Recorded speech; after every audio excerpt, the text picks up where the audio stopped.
تدبر قرآن امین احسن اصلاحی سورہ انبیاء آیات 78 تا 94 حصہ دوم اعوذ باللہ من الشیطان الرجیم بسم اللہ الرحمن الرحیم ومن الشیاطین من یغوثون لہ ویعملون عملا دون ذلک وکن لہم حافظین۔ شیاطین سے مراد وہ شیاطین ہیں جن کو حضرت سلیمان علیہ السلام نے مسخر کر رکھا تھا۔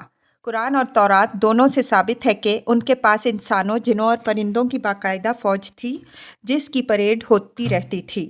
مثلاً فرمایا وَحُشِرَ لِسُلَیْمَانَ جُنُودُهُ مِنَ الْجِنِّ وَالْإِنسِ وَالطَّیْرِ فَهُمْ یُوزَعُونَ۔ نمل 18۔ اور سلیمان علیہ السلام کے قبضے میں جنوں، انسانوں اور پرندوں کی فوجیں تھیں جن کا جائزہ ہوتا رہتا تھا۔ سورہ نمل میں حضرت سلیمان علیہ السلام کی فوج کے ایک عفریت جن کا بھی ذکر ہے، جس نے ان سے کہا کہ اگر حضور کا حکم ہو تو میں ملکہ سبا کا تخت آپ کے دربار سے اٹھنے سے پہلے حاضر کر دوں۔ یہ جن سمندروں میں غوطہ لگا کر سمندری دولت، مونگے موتی وغیرہ بھی فراہم کرتے تھے اور دوسرے کام بھی کرتے تھے۔ اس طرح کے مفسد عناصر کو مسخر کر کے انسانیت کی مفید خدمت میں استعمال کرنا حضرت سلیمان علیہ السلام کا ایک عظیم کارنامہ ہے، اور ایک لائق حکمران کا اصلی کام یہی ہے کہ وہ نہ صرف مفید عناصر کو بلکہ مضر عناصر کو بھی اپنے علم و حکمت سے تعمیر و تمدن اور اصلاح و ترقی کی راہ پر لگا دے۔ ان شیاطین کو مسخر کرنے کے لیے حضرت سلیمان علیہ السلام کو جو علم عطا ہوا تھا اس پر مفصل بحث بقرہ کی آیت 102 کے تحت ہاروت و ماروت کے ضمن میں ہم کر چکے ہیں۔ بعض لوگوں نے شیاطین سے ان کافر قوموں کو مراد لیا ہے جو حضرت سلیمان علیہ السلام کے زیر نگیں تھیں، لیکن ہمارے نزدیک یہ اس لفظ سے ایک قسم کا تجاوز ہے۔ اس میں تو شبہ نہیں کہ قرآن میں یہ لفظ اشرار جن اور اشرار انس دونوں کے لیے استعمال ہوا ہے، مگر مطلق کافر قوموں کے لیے یہ لفظ کہیں استعمال نہیں ہوا۔ اور اگر یہ کہا جائے کہ اس سے کافر قوموں کے اشرار مراد ہیں تو لفظ کے اندر اس کی بھی گنجائش ہے، لیکن اصلاً نہیں، طبعاً اصلاً اس سے مراد جنوں ہی کے اشرار ہوں گے۔ وَكُنَّ لَهُمْ حَافِظِينَ، یعنی ان شیطانی قوتوں کو حضرت سلیمان علیہ السلام کے لیے ہم نے جو مسخر کر دیا تھا تو یہ نہیں تھا کہ وہ مجرد ان کے اپنے بلبوتے پر ان کے قابو میں تھیں، بلکہ ان کے اصلی نگران ہم تھے۔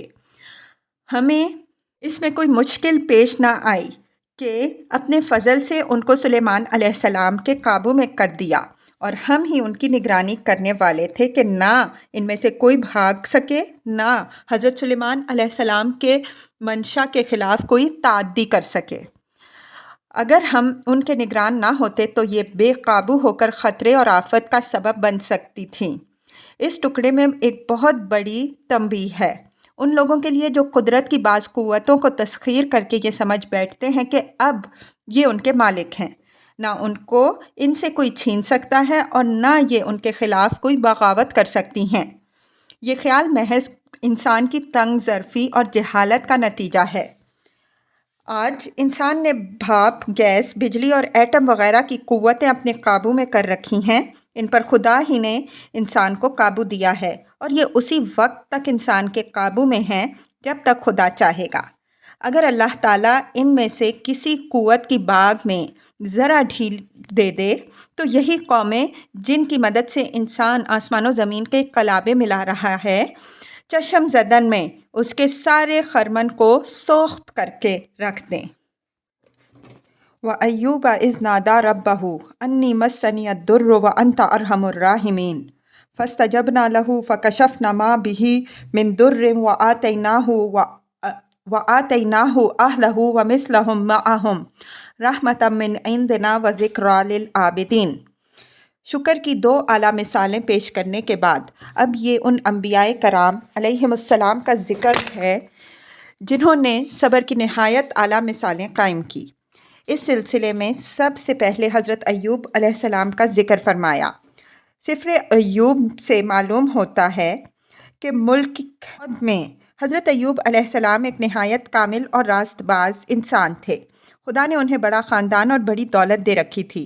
ان کے 7 بیٹے اور 3 بیٹیاں،